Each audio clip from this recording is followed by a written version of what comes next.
हाँ तो दोस्तों आज हम देख रहे हैं दूसरी प्रश्नावली की विविध प्रश्नावली उसका 11वां क्वेश्चन देख रहे हैं। 1 से लेकर 10 तक का अवस्थित है। 11वां क्वेश्चन ये है कि यदि P अपॉन Q जहां Q is not equal to 0 परिमेय संख्या है तथा P अपॉन Q एक शांत दशमलव है तो Q पर प्रतिबंध क्या है। यानी कि P अपॉन Q यदि परिमेय संख्या है तो इसका जो हर है उस पर क्या प्रतिबंध है। तो हमने ये पढ़ा था कि कोई भी परिमेय संख्या शांत दशमलव तभी होगी जब, यानी उसका शांत प्रसार तभी होगा जब जो Q होगा ना वो होता है 2 की पावर m इंटू 5 की पावर n के रूप में होना चाहिए, है ना, जहां m और n है ना ऋणात्मक गुणोत्तर है। हाँ तो दोस्तों विविध का 12वां क्वेश्चन ये कह रहा है कि एक संख्या है, इसके बारे में हमको बताना है कि परिमेय या परिमेय है। तो संख्या क्या है 2√45 प्लस 3√25 तो 20 अपॉन 2√5। तो हम क्या कर सकते हैं, परिमेय संख्या क्या होती है P अपॉन Q जहां Q is not equal to 0। तो ये लेके आना है जहां Q is not equal to 0, है ना। अब देखो कैसे कर सकते हैं अपन। अब देखो 2√45 है ना, तो हम इसको 2√45 को क्या लिख सकता हूं मैं, 5 नाम 45 तो 9 इंटू 5 लिख सकता हूं, प्लस ये क्या है 3√20 तो 4 पंजे 20 लिख सकता हूं, 4√5 अपॉन 2√5 तो है ही 9 का रूट, यानी 9 का वर्गमूल क्या होता है 3 होता है ना, 3 3 9 तो 3 बाहर आ जाएगा। तो क्या आ जाएगा देखो 3 इंटू 2√5 प्लस 4 का वर्गमूल 2 होता है, 2 भी बाहर आ जाएगा तो इसके लिए क्या हो जाएगा प्लस 3 इंटू 2√5 अपॉन 2√5, है ना। यहां से 2√5 कॉमन आ जाएगा तो 2√5 कॉमन आ गया, अंदर क्या बचा 3 प्लस 3 अपॉन 2√5 यही है ना। अब 2√5 से 2√5 कैंसिल हो गया, बचा क्या 3 प्लस 3 यानी कि 6 बचा, जिसको हम 6 अपॉन 1 भी बोल सकते हैं, जो कि P अपॉन Q का ही एक रूप है। P अपॉन Q का एक रूप है। इसका मतलब यह है कि ये संख्या एक परिमेय संख्या है। विविध का 13वां क्वेश्चन उसने कहा है कि हमको ये आप इस सत्यता की जांच कीजिए कि 4Q प्लस 1 और 4Q प्लस 3 क्या एक धनात्मक विषम पूर्णांक हो सकते हैं क्या, जहां Q एक पूर्णांक हो। तो हम मतलब इसने ये बोला Q अगर पूर्णांक है तो Q की वैल्यू पुट करके देख लेते हैं कि Q बराबर 1 रखने पर क्या आता है। 4 इंटू 1 प्लस 1 बराबर क्या आ गया 4 प्लस 1 यानी कि 5 आ गया। ऐसे ही आप इधर भी देख लो 4 इंटू 1 प्लस 3 यानी कि 4 प्लस 3 यानी कि 7 आ गया, जो कि एक विषम धनात्मक पूर्णांक है ना। आप Q बराबर 2 भी रख के देख लो कि 4 इंटू 2 प्लस 1 4 दूनी 8 प्लस 1 यानी कि 9, ये भी धनात्मक विषम पूर्णांक है। 4 इंटू 2 प्लस 3 4 दूनी 8 प्लस 3 यानी कि 11, ये भी धनात्मक विषम पूर्णांक है। अर्थात ये सत्यता की जांच हो गई है कि 4Q प्लस 1 और 4Q प्लस 3 एक धनात्मक विषम पूर्णांक है। दोस्तों विविध का 14वां क्वेश्चन उसने कहा है सिद्ध करो कि 2 क्रमागत धनात्मक पूर्णांकों का गुणा 2 से भाज्य होगा। तो आंसर हम कैसे लिखेंगे कि माना 2 क्रमागत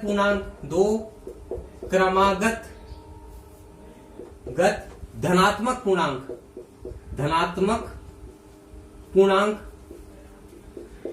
क्या होंगे। अगर एक x है तो उसका अगला मतलब अगर एक संख्या x है तो उसकी अगली संख्या क्या होगी x प्लस 1, है ना।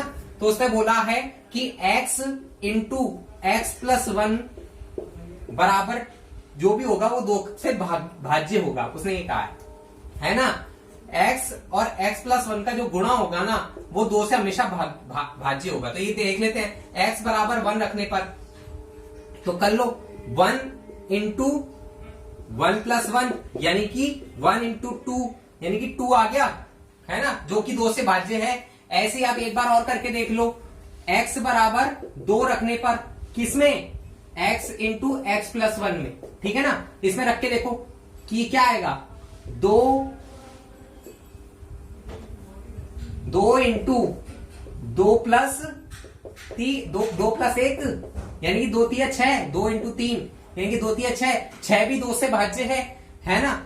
अब चाहे वाले x बराबर 3 रख के देख लो, 3 इंटू 3 और 1 4, 3 चौक 12, 12 भी 2 से भाज्य है, तो ये सिद्ध होता है कि दो क्रमागत धनात्मक पूर्णांकों का गुणांक 2 से भाज्य होगा। दोस्तों विविध का 15वां क्वेश्चन, बड़ी से बड़ी संख्या ज्ञात करो कि जिससे भाग देने पर 2053 तथा 967 में भाग देने पर, मतलब कोई संख्या है अगर उससे भाग दे देवे 2053 में और 967 से भाग दे देवे उसका, तो भाग देने पर जो शेषफल आए ना वो ये 5 आ जाए और 7 आ जाए, मतलब इससे भाग दोगे तो 5 आ जाए और इसमें भाग दोगे तो 7 आ जाए।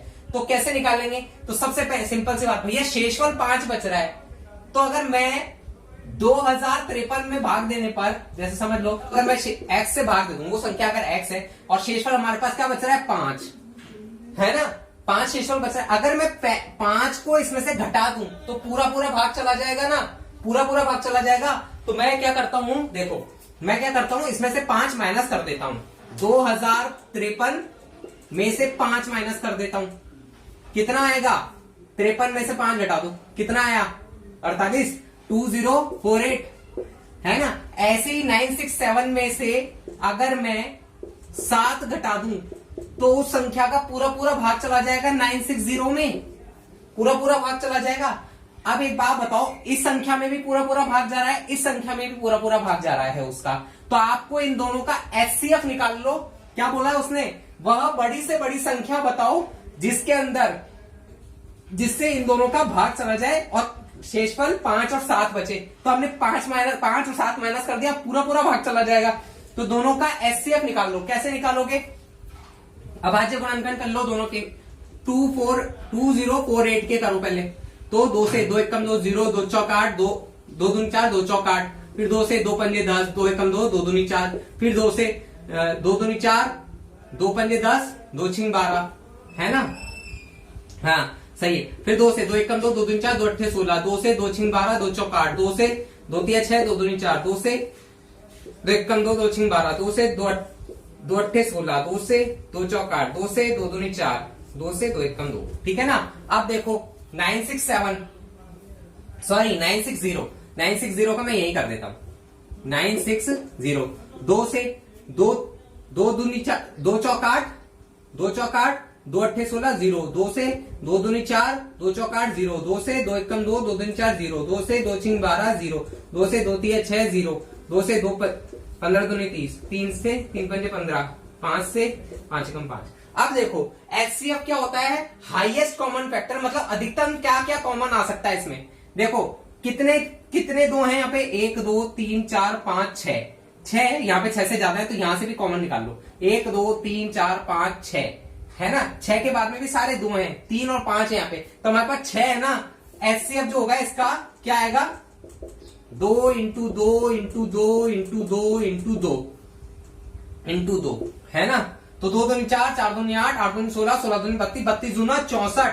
आपका जो आंसर है वो 64 होएगा। विविध का 16वां क्वेश्चन, उसने कहा है व्याख्या करो कि 7 इंटू 11 इंटू 13 प्लस 13 और 7 into 6 into 5 into 4 into 2 into 3 into 2 into 1 plus 5 भाज्य संख्याएं हैं। पहली बात तो आपको भाज्य संख्या का मतलब पता होना चाहिए कि भाज्य संख्या वो संख्या होती है जिनमें खुद के अलावा और एक के अलावा अन्य संख्याओं का भी भाग जाता है, एक तो वो होती है, और दूसरी बात ये भाज्य संख्याओं का हमेशा गुणनखंड हो जाता है। हम लेते हैं 7 इंटू 11 इंटू 13 प्लस 13, हम 13 यहां से कॉमन निकाल लेते हैं, 13 कॉमन निकाला तो अंदर बचा 7 इंटू 11 इंटू 1 प्लस 1, है ना। तो ये कितना हो गया? 11 7 77 प्लस 1 यानी कि 78 प्लस 78 इंटू 13, है ना। 78 इंटू 13 मतलब ये कि 2 गुणनखंड हो गए इसके अंदर, मतलब इस संख्या में 13 का भी भाग जा सकता है और 78 का भी भाग जा सकता है, मतलब ये तो भाज्य संख्या है, क्योंकि किसी भी भाज्य संख्या के 2 या 2 से ज्यादा गुणनखंड हो सकते हैं। इस वाली को ले लो, 7 into 6 into 5 into 4 into 3 into 2 into 1 plus 5, यहां से 5 कॉमन ले लो, अंदर बचा 7 into 6 into 4 into 3 into 2 into 1 plus 1, है ना। तो ये कितना होगा? 4 की 12 24, 24 और 7 42, 24 और 1008, 1008 और 1008 और 1 1009, 109 इंटू 5, तो ये भी 5 से भी, इस संख्या में 5 का भी भाग जा सकता है, इस संख्या में 1009 का भी भाग जा सकता है ना। तो ये क्या हुआ, ये भाज्य संख्या हो गई। क्यों? क्योंकि इसके अंदर इसके भी दो गुणनखंड हो गए ना, 2 या 2 से ज्यादा गुणनखंड होने पर यह संख्या भाज्य संख्या हो गई। दोस्तों विविध का 17वां क्वेश्चन, उसने कहा है दो संख्याएं हैं 306 और 657 का एचसीएफ यानी महत्तम समापवर्ती यदि 9 हो तो उसका एलसीएम यानी लघुत्तम समापवर्ती क्या होगा। तो हमने आगे की प्रश्नावली में, पिछली प्रश्नावली में हमने ये पढ़ा था कि किसी भी दो पूर्णांकों का गुणा यानी पूर्णांकों का गुणा या गुणनफल बराबर होता है उनके एचसीएफ और एलसीएम के गुणा के। ये हमने पढ़ा था, है ना, वही उसी का यूज होगा। पूर्णांकों का गुणा यानी 306 इंटू 657 का गुणा जो होगा ना, वही हमारा एचसीएफ और एलसीएम का गुणा होगा। यानी एचसीएफ हमारा 9 है और एलसीएम हमारा कितना है, एलसीएम हमारा है, हमारा ज्ञात करना है एलसीएम। अब एलसीएम ज्ञात करने के लिए 9 का भाग दे देंगे इधर, 306 इंटू 657 अपॉन 9 निकालेंगे तो एलसीएम आ जाएगा हमारा। कैसे आएगा देखो, एलसीएम है ना, कर दो भैया, देखो जाता है क्या। 9 से देखो, 9 से काटोगे तो 9 सत्ते 63, 9 सत्ते 63, कितना आ गया, 2 आगे हो गया, 9 तिया 27, 73 हो गया, 73, 9 सत्ते 63 और 9 तिया 27। तो 73 को जब 306 से गुणा करोगे तो आंसर आएगा। तो हम क्या करते हैं, वैदिक गणित से गुणा कर लेते हैं। 306 का 73 से गुणा करना है, 0 का यूज करके, है ना। IXI वाला मेथड, IX स्टार XI ये वाला मेथड लगाना है। तो 3 छिंग 18 का 8 हासिल का 1, 3 0 0 7 छिंग 42, 42 और 1 43 का 3 हासिल का 4, 3 तिया 9 है ना, 3 तिया 9, 0 छिंग 0 7 0 0 9 और 4 13 का 3 हासिल का 1, ठीक है ना।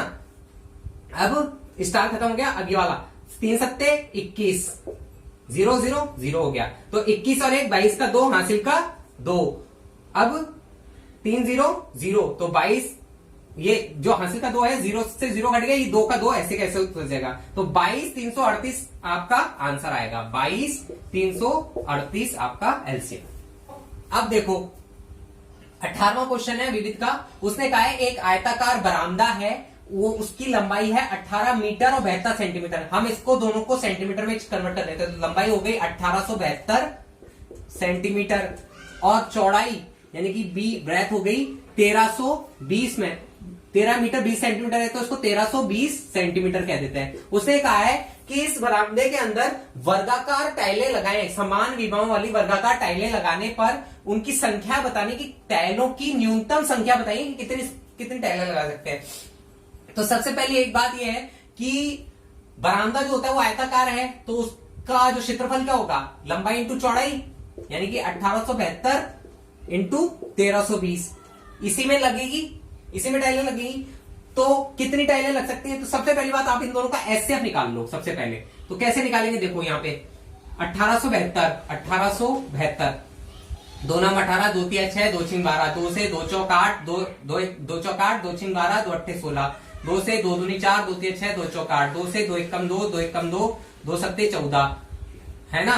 3 से 3 तिया 9, 3 नाम 27, 3 से 13 3 40, 13 से 13 एकम 13 और फिर ये 1320। अब देखो 2 से 2 छिंग 12, 2 छिंग 12 0, 2 से 2 तिया 6, 2 तिया 6 0, 2 से 2 एकम 2, 2 छिंग 12 0, 2 पंजे 10 सॉरी, 2 से सॉरी 3 से जाएगा, 3 से 3 पंजे 15, 3 पंजे 15, 5 से 5 एकम 5, 5 एकम 11 से 11 एकम 11। अब देखो आपको निकालना है एचसीएफ। एचसीएफ क्या होता है, highest common factor. 2 into 2 into 2 into 3, 2 into 2 into 2 into 3 यहां से कॉमन आ रहा है, ऊपर का वाला मैंने 2 छोड़ दिया है। इंटू 2 इंटू 2 इंटू 3 यानी 8 तिया 24, 8 तिया 24 हमारा एचसीएफ आ गया। आपने पिछली प्रश्नावली में आपने ये पढ़ा था कि दीवार का आयतन है, तो उसमें दीवार दे रखी है, उसमें कितनी ईंटें लगेंगी, तो ईंटों की संख्या, तो उसमें कैसे करा था अपन ने कि दीवार बराबर n इंटू ईंटों की संख्या, एक ईंट का n इंटू एक ईंट का आयतन, दीवार बराबर n इंटू एक ईंट का आयतन, ये किया था ना। तो अब की बार क्या करेंगे, बरामदा L इंटू बी बराबर n इंटू एक एक आयताकार टाइल का क्षेत्रफल। तो L इंटू बी क्या है? 1872 इंटू 1320 इंटू बराबर N इंटू टाइल का क्षेत्रफल। टाइल क्या है? वर्गाकार है, तो उसकी एक भुजा तो आपको HCF के रूप में 24 मिल गई। तो 24 का स्क्वायर, तो इस 24 के स्क्वायर का भाग दे दोगे तो संख्या आ जाएगी। तो क्या करेंगे? 1872 इंटू 1320 अपॉन 24 इंटू 24 काट लेते हैं, देखते हैं। 12 दूनी 24, 12 एकम 12, 12 एकम 12, 0, 2 से 2 पंजे 10, 2 पंजे 10, है ना। यहां से कटता है क्या? 12 एकम 12, देखते हैं।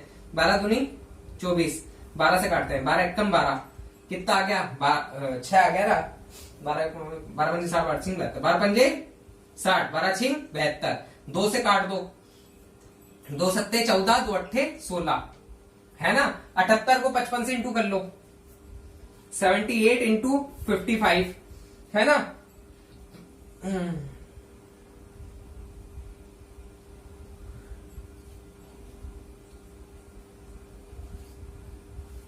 4290 टाइलें आएंगी। टाइलों की संख्या 4290। विविध का 19वां क्वेश्चन देख रहे हैं। उसने कहा है कि ये जो संख्याएं है ना, 4 संख्याएं दे रखी है, इनको परिमेय या अपरिमेय सिद्ध करना है। तो यानी अपन को ये सिद्ध करना है ये अपरिमेय संख्याएं हैं। तो पहली संख्या क्या है? 5√2। तो पहले माना कि ये परिमेय है, माना 5√2 परिमेय है।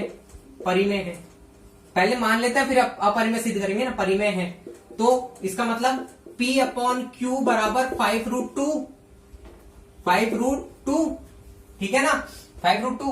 अब 5 का गुणा नीचे कर दो, तो P अपॉन 5 Q बराबर √2। बच गुणा से ये इसको नीचे लिया है, तो P अपॉन Q, जहां Q बराबर नॉट इक्वल टू 0, है ना। अब इसमें क्या लिखोगे? यहां लिखना पड़ेगा पे, चूंकि P और Q पूर्णांक हैं, इसलिए P अपॉन 5Q परिमेय संख्या होगी।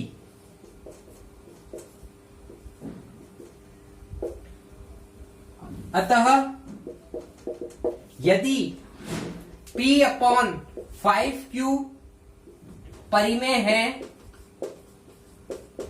इसलिए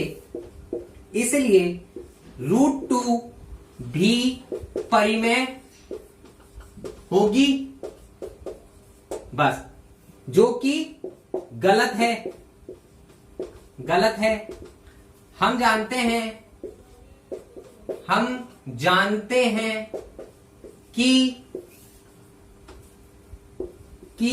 √2 अपरिमेय है, अपरिमेय संख्या है या अपरिमेय है। इसलिए कल्पना यानी कि जो माना था हमने, कल्पना 5√2 परिमेय है, ये गलत है या असत्य है। ये गलत है या असत्य है। खत्म। अब दूसरा 2/√7। तो मान लेते हैं, माना 2/√7 परिमेय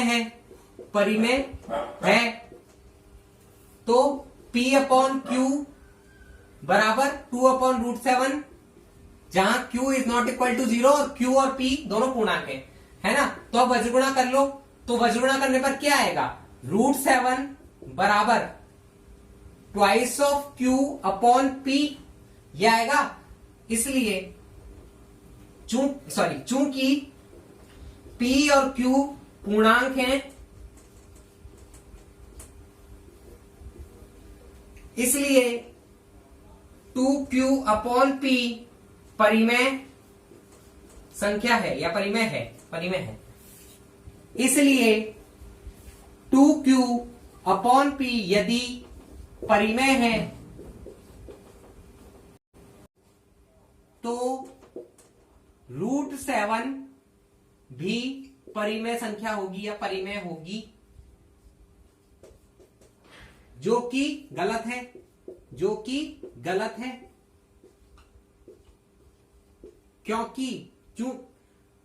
क्योंकि हम जानते हैं हम जानते हैं कि √7 अपरिमेय संख्या है, इसलिए कल्पना जो हमने करी थी 2/√7 परिमेय है, जो कि असत्य है या गलत है। यानी हाँ, तो दोस्तों 19वें का थर्ड 3/7√5। तो सबसे पहले माना कि 3/7√5 परिमेय है। तो P/Q बराबर 3/7√5। तो जहां Q is not equal to 0 और P और Q दोनों पूर्णांक हैं, वज्र गुणा कर लो। तो वज्र गुणा करने पर मैं सॉल्व करके डायरेक्ट बता रहा हूं, √5 बराबर 3Q/7P ये आ गया। ठीक है ना, √5 यहां लिया है और इसको ऐसे कर लिया। ठीक है ना। अब चूंकि P और Q पूर्णांक हैं, इसलिए 3Q/7P परिमेय होगी या परिमेय संख्या होगी। ठीक है, यहां कर रहा हूं। अब चूंकि 3Q/7P परिमेय संख्या है, इसलिए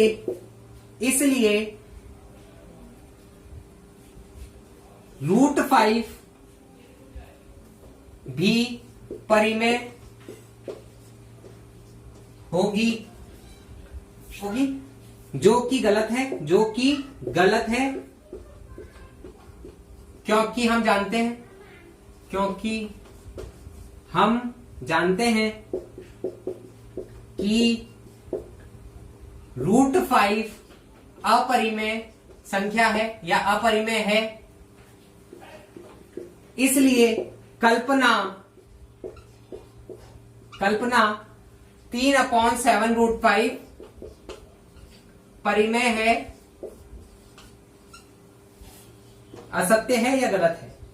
असत्य है। 19वें का चौथा क्वेश्चन 4+√2। माना कि 4+√2 परिमेय है। तो P/Q बराबर 4+√2। वज्र गुणा करोगे तो क्या आएगा, या पक्षांतरण करोगे तो क्या आएगा? पक्षांतरण करोगे तो ये आएगा P/Q माइनस का 4 बराबर √2। तो P माइनस का 4Q/Q बराबर √2। तो वही फिर, चूंकि P और Q पूर्णांक हैं, इसलिए P माइनस का 4Q/Q परिमेय होगी। अब चूंकि P माइनस का 4Q/Q बराबर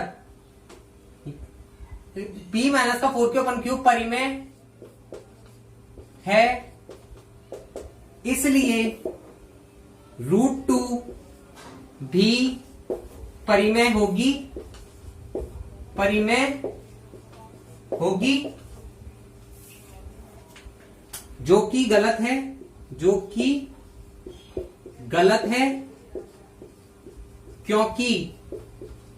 क्योंकि हम जानते हैं कि